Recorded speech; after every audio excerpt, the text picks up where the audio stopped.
Дмитрий Андреев – один из первых спортсменов Якутии, получивший звание Ironman – «Железный человек». Именно так называется серия соревнований по триатлону на длинную дистанцию, организуемая Всемирной корпорацией триатлона. Трехкратный Ironman, 2019 год – Франция, 2021 – Казахстан, 2024 год – Россия. Участник чемпионата мира Ironman в Ницце, Франция, 2019 год. Участник экстремального триатлона «Побег из Алькатраса», США, 2025. 15-кратный Ironman на дистанции 113 километров в Китае, Таиланде, Франции, Сингапуре, Казахстане, Арабских Эмиратах и России.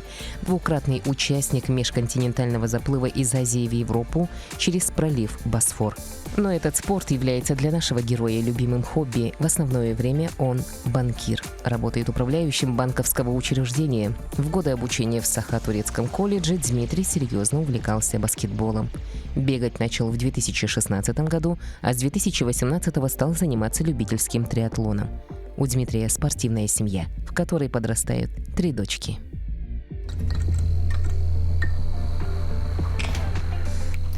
Дмитрий, здравствуйте. Добрый день. Я очень рада, что вы нашли время, что вы к нам пришли. С очень интересной темой принесли такие замечательные медали, но к ним мы еще вернемся. Как началась вообще ваша история с триатлоном? Это так интересно. Моя история началась, на самом деле, совсем необычно. Она началась с больницы, с операции на колено. И вот после перенесенной операции я думал, чем мне заняться, потому что у меня было много ограничений в спорте. Это игровые виды спорта, футбол, баскетбол. И я выбрал самый демократичный вид спорта – это бег. Поставил себе цель через полгода пробежать 10 километров. На минуточку, после операции я ходил 2 месяца на костылях. И после того, как я пробежал 10 километров, я подумал, почему бы не продолжить дальше. И потом у меня была следующая цель – полумарафон, марафон.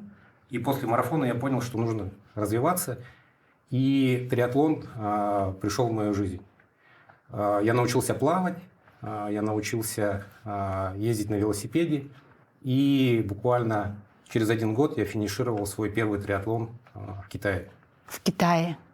Да, мне повезло, в моей жизни появился Виктор Салтыков, который всем известен в Якутске, и он мне показал, что такое триатлон, и мы вместе начали тренироваться и поехали на первый старт в Китай. И буквально через 4 старта триатлона я сделал свою полную дистанцию триатлона и отобрался на чемпионат мира. Нужно, наверное, пояснить, что триатлон – это такой вид спорта, который состоит из 3 основных дисциплин. Это бег, езда на велосипеде и плавание. И вы не умели ни ездить на велосипеде, ни плавать до того, как занялись этим? Фактически это немножко наоборот. Это плавание, велосипед и бег. Ага. То есть все начинается с плавания, затем в транзитной зоне человек берет велосипед, выезжает на трассу, проходит велоэтап, ставит велосипед и беговой этап последний. Да, до того, как начать заниматься триатлоном, я не умел плавать. То есть для меня было проблемно проплыть 25 метров в бассейне.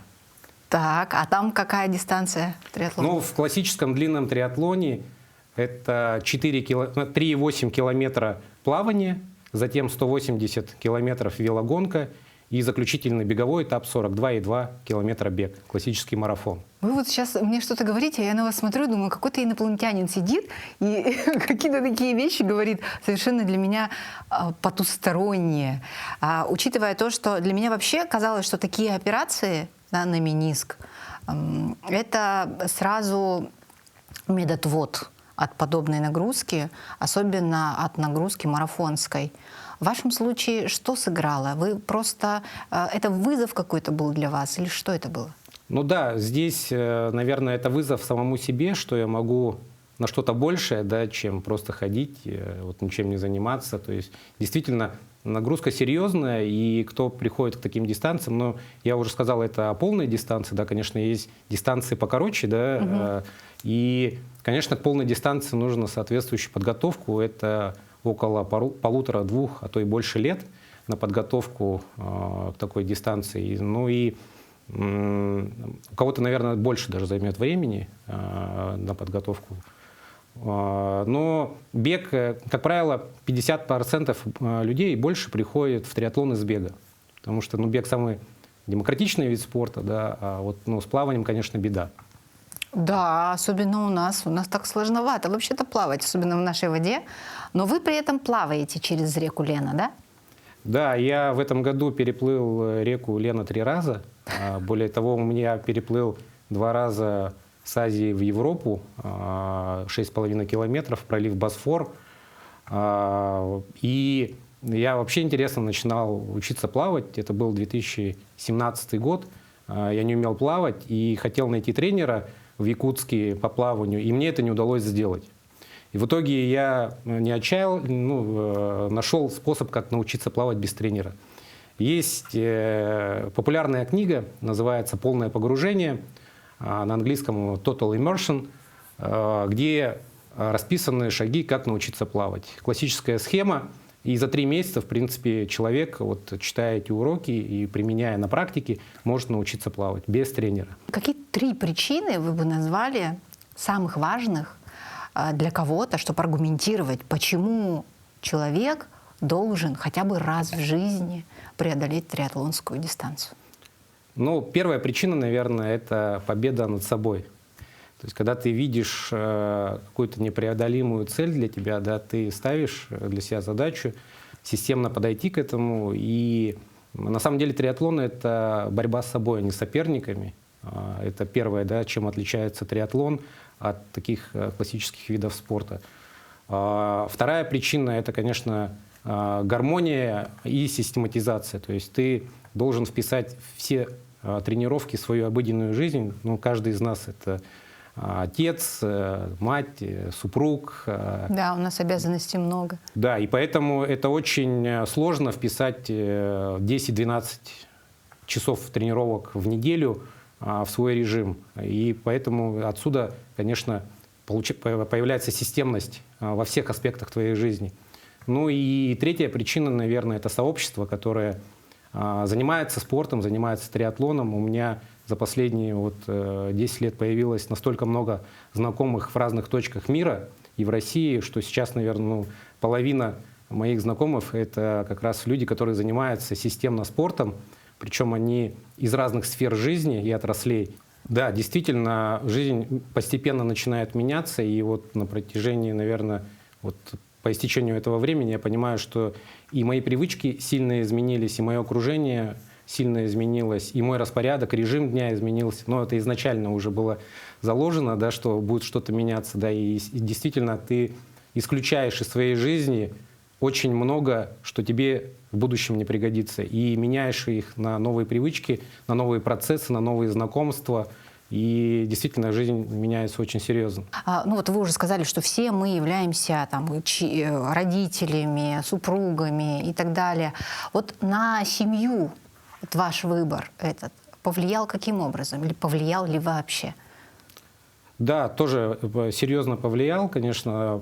Почему? Потому что у меня супруга, она не занималась спортом. Она ездила со мной на старты, болела. Прошло 2-3 года. Я ее научил плавать, она начала заниматься бегом, велоспортом, я подарил ей велосипед, и она тоже финишировала 2 дистанции, половинку Айронмена.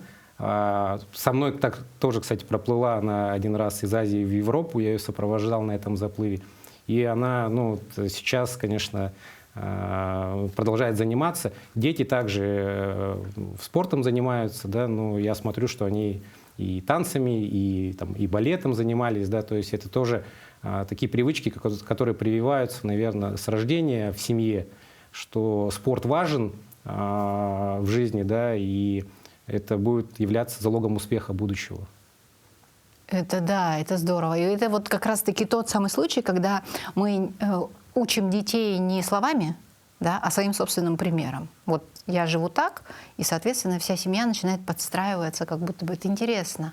А может быть такое, что, допустим, муж включился в тренировки, включился в процесс, начал ездить, завоевывать разные страны, города и так далее, а жена ни в какую не хочет менять свой образ жизни. Вообще такое возможно?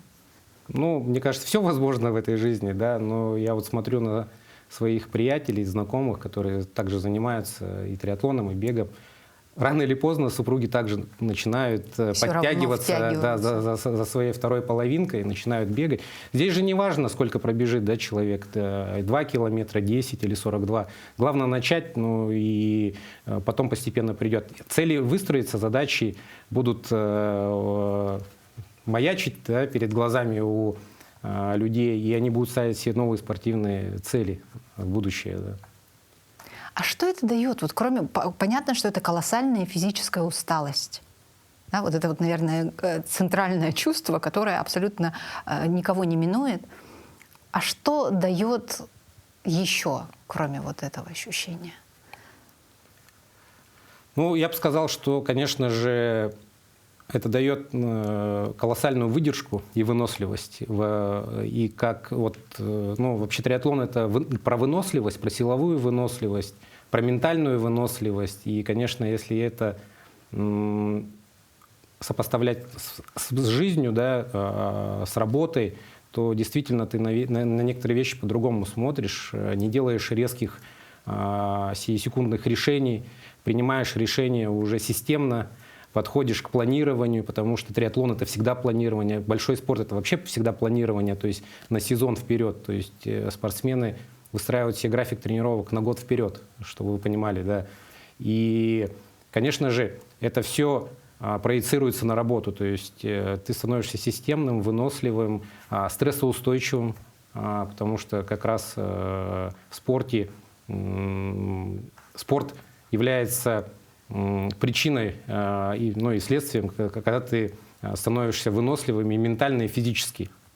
Вот, потому как, когда ты там 10-14 часов бежишь, плывешь, у тебя много мыслей в голове, да, и ты постоянно работаешь. Да. Конечно, есть о чем подумать, наверное, в это время. А вы, ну, вообще бывает так, что люди приходят в спорт, и потом спорт настолько заполняет его жизнь, настолько подчиняет себе, что люди начинают уже тренировать и превращают спорт в работу в свою. Ваш случай не такой. То есть у вас работа отдельно, да, а спорт отдельно. Но при этом вот вы успешный руководитель в банковской сфере довольно давно. Как спорт повлиял на вашу работу? Все равно не мог же не повлиять. Ну, я бы сказал следующее. Вот у меня есть распорядок дня, и я планирую свой день, вот, начиная с 6 утра. И я точно знаю, в какой час, где я буду, потому как мне нужно и рабочие вопросы вместить в календарь, и спортивные свои тренировки. Это системность. Ты подходишь системно к любому вопросу уже и рабочему, и персональному, но и, конечно, ты расширяешь свой круг знакомств, да, у тебя, ну, во всех сферах приятели, да, друзья, и это, конечно же, способствует такому деловому общению в том числе, да, потому что, ну, не секрет, что многие сейчас люди, которые достигли определенных достижений и в работе, и в спорте, они увлечены, и создаются такие, ну, сообщества, да, где ты можешь общаться на разные темы. То есть и понятно, что это твой круг тоже в том числе меняет, близкий. И здесь, конечно же, ну, спорт, он помогает и физически, и ментально выглядеть, ну, и чувствовать, и выглядеть себя здоровым со всех точек зрения. Да, это интересно. Очень красивые медали. У вас их сколько вообще? Вот вы принесли несколько, а сколько у вас всего их? Ну, у меня, наверное, больше 50 стартов, и я вот, кстати говоря, медаль вот первый раз, по-моему, одел после старта. После старта, да. Вот. И самые значимые я у себя на стене вывешиваю, там, в рабочем кабинете, да, и дома, а, наверное, 80% медалей, они там лежат в пакетах. Просто лежат, где-то там, да. Они незначимые. Ну да, они такие были промежуточными к достижению более вот серьезных стартов. Тогда расскажите, пожалуйста, про значимые. Какая дистанция, может быть, какой забег, какое соревнование стало для вас самым значимым? Ну, самым значимым, для меня является старт во Франции в 2019 году. Вот эта медаль. Это полный Ironman Франция, один из самых сложных айронменов длинных в мире. Плавание проходит в море открытом, 3,8 километров. Велогонка 180 километров в горах. Набор высоты в горы составляет 2500 метров, то есть разворот в облаках происходит. И бег уже возле моря, 42 километра. Вот, первый старт, который мне запомнился на всю жизнь, к которому я готовился. Вообще я финишировал 3 полных айронмена, 15 половинок айронмена, да, средних триатлонов, 2 заплыва у меня через пролив Босфор. Понятно, что это марафонов несколько, да, это как промежуточные старты были. И последний старт у меня был, это побег из Алькатраса, экстремальный триатлон из тюрьмы Алькатрас, 2 километра, температура воды 10 градусов, там акулы плавают, морские львы, постоянно такой небольшой шторм идет в заливе, да, и затем велогонка экстремальная тоже, и уже побег там по пляжу, по песку, по горам происходит. Супер интересный старт. Интересно. А вообще, если, например, какой-нибудь шторм, да, или какая-то непогода лютая, не знаю, дождь, ураган, еще что-то, может ли быть такое, что отменят старт? В России отменяли старты плавательные из-за штормов. А за рубежом, как правило, не отменяют старты в шторм, да. И вот у меня было 2 старта как раз в шторм. Это в Таиланде, да, и вот в Сан-Франциско это побег из Алькатраса. То есть там действительно волна там 3-метровая, и если старт идет с берега, соответственно, там даже выплыть в море очень сложно. То есть волна обратно отбрасывает, да. Вот. Но если серьезный шторм там уже, да, бальный идет, то отменяют плавание и заменяют его на бег. Конечно, да, бывают сходы. Вот, допустим, вот этот старт Ironman Франция, участников было 2800 человек, финишировало 2000. То есть 800 человек сошли с дистанции, да. И действительно и по здоровью, и ментально кто-то не выдерживает. Вот какие-то другие причины, травмы, конечно же, бывают. На велоэтапах бывают столкновения, да, серьезные столкновения бывают. Кстати говоря, я забыл сказать, что я участвовал в чемпионате мира. Да, это тоже один. Это вот это, да? Да, медаль. это вот медаль с чемпионата мира. Половина айронмена тоже, кстати говоря, проходила во Франции. И вот на этом старте даже там были серьезные последствия. Травм, там 2 девушки сошли, потому что горный этап, и вылетали с трассы, да, на велосипедах. Ничего себе. Надеюсь, они восстановились. Все хорошо с ними, нет? Нет, не восстановились. Да вы что? Да, смертельный случай. Ой-ой-ой, Да. Настолько опасно, да? А вы, получается, документы какие-то, видимо, подписываете, да, что вы полностью берете ответственность за свою жизнь, за здоровье? Да, до каждого старта в России подписывается и делается страховка, проходит медосмотр, да, справка. За рубежом, как правило, ты подписываешь соглашение о том, что все риски, связанные с участием в этом мероприятии, ты берешь на себя. Да, но вот в России более жесткие правила участия в подобных соревнованиях. Тогда нам нужно открывать новую рубрику под названием «Советы бывалого». Вдруг кто-то сейчас на вас смотрит и думает: «Вау, я тоже хочу стать айронменом, суперчеловеком». Что нужно учесть человеку, который еще никогда не участвовал в триатлонах? С чего надо начать? Мне кажется, нужно поставить какую-то цель изначально, да, и понять, что ты умеешь сейчас делать. У всех, наверное, на начальном этапе вопрос, как научиться плавать.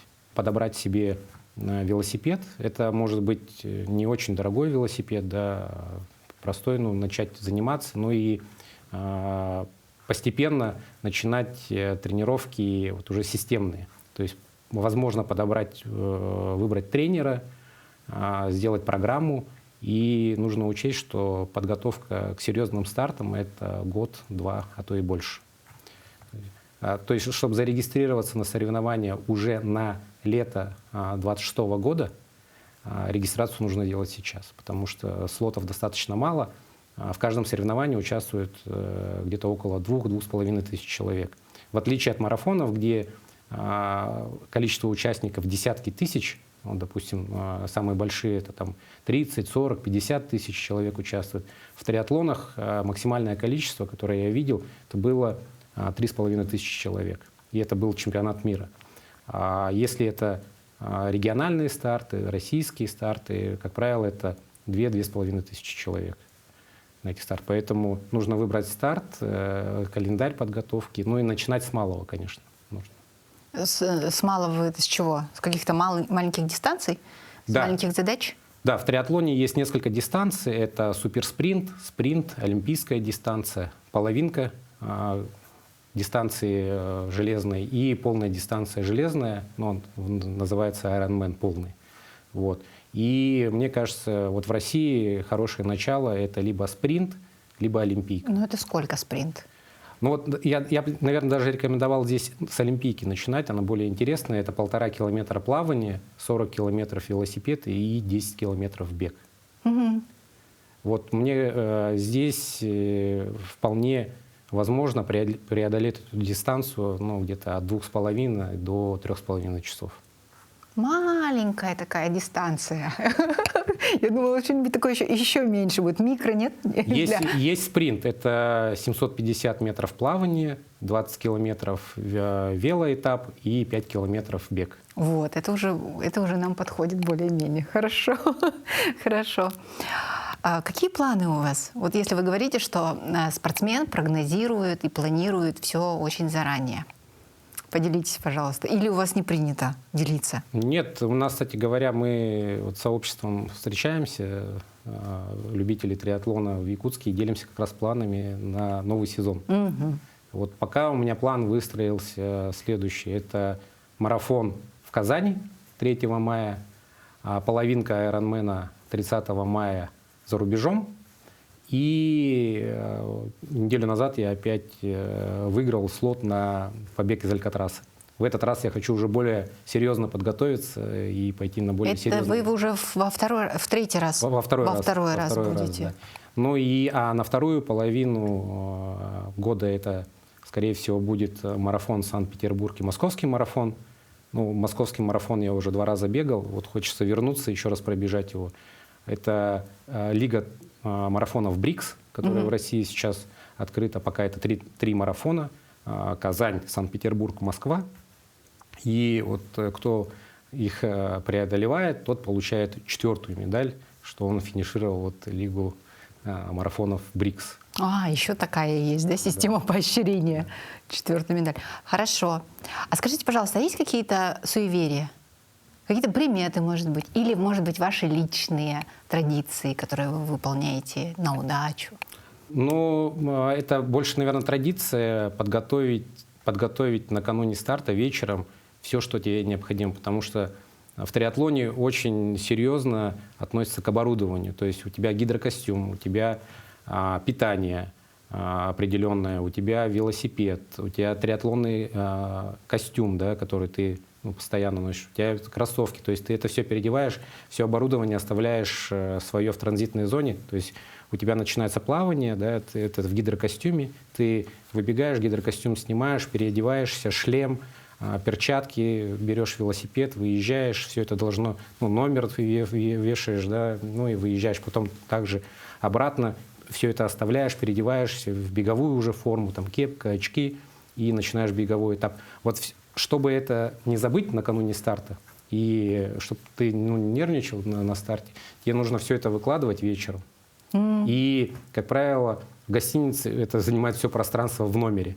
То есть велосипед, питание. Кстати, питание – это основной, наверное, 4-й вид спорта в триатлоне, потому что, когда гонка идет 12-14 часов, ты питание с собой берешь.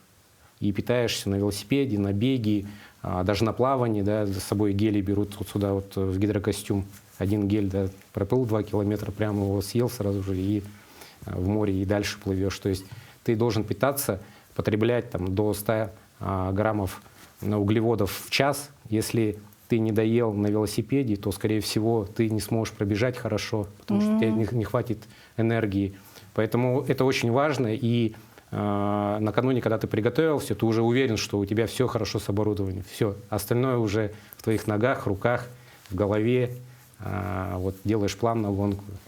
И это, ну, такое, наверное, и суеверие, и обычай такой, все это делают накануне старта. Это такая предстартовая рутина, да, назовем это так. И если там все хорошо на этом уровне, то значит, уже ты готов, и можно спокойно стартовать. А там еще сразу возникают вопросы, а кто будет ходить за вами и вот это вот все собирать, вещи, которые вы оставили где-то, да? Это нужно человека предусмотреть. Но там большие транзитные зоны, как раз это закрытые такие зоны, где ставятся велосипеды, то они там по полкилометра. Вот это самые дорогие стоянки в мире считаются. Ой, их охраняют, там, ну, 2000 велосипедов стоит, да, с каждой там стоимостью от 100 тысяч до миллиона стоит. И, конечно, там все оборудование лежит, и действительно ты накануне оставляешь велосипед, то есть велосипед у тебя в транзитной зоне ночует, а старт, как правило, в 7 утра. И ты уже приходишь, велосипед у тебя стоит. Ну да, действительно, когда вот это начинается сам старт, такая суматоха, это все выбегают там с велосипедами. Но эта энергетика очень серьезная. Болельщиков очень много, семьи приезжают, то есть тысячи, десятки тысяч болельщиков на таких мероприятиях выходят. Ну, целые города перекрывают. Как интересно. Это целая отдельная вселенная, да? Такой свой мир, очень как будто бы такой наполненный, яркий и позитивный. Я, по-моему, начинаю понимать, почему вы так туда втянулись, почему вам так нравится об этом говорить. Спасибо большое, что приоткрыли немножко нам дверь вот в этот удивительный мир. Я надеюсь, что кто-нибудь вдохновится и присоединится к вашему прекрасному движению. И мы традиционно заканчиваем обычно пожеланиями нашим телезрителям, всем тем людям, которые сейчас на вас смотрят. Пожалуйста. Ну, я хочу пожелать в новом году поставить себе серьезные цели каждому. Пусть будут они не очень глобальные, у каждого она своя, небольшая, может быть, но очень значимая. Нужно действовать. Я думаю, каждый достигнет этой цели. Да, желаю каждому, конечно же, достигнуть этой цели, и все получится. Главное верить в себя и идти вперед, сделать первый шаг. Как это здорово вы сказали. Спасибо большое. У нас был в гостях Дмитрий Андреев. Я бы называю его мастером по постановке и достижению цели. Спасибо. Спасибо вам.